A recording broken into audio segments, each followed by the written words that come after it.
In this video, I'll be showing you how to restore your iPhone from an iCloud backup. It's a very simple method, so if you find this video helpful, be sure to drop a like and subscribe. So what you want to do is go over to your settings application, click your name on the very top, then go to iCloud.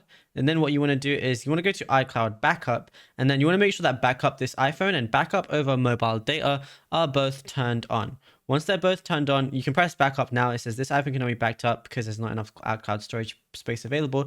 So you need to make sure you have enough storage space. Then it's going to show your device backup size. Mine is 73 gigabytes.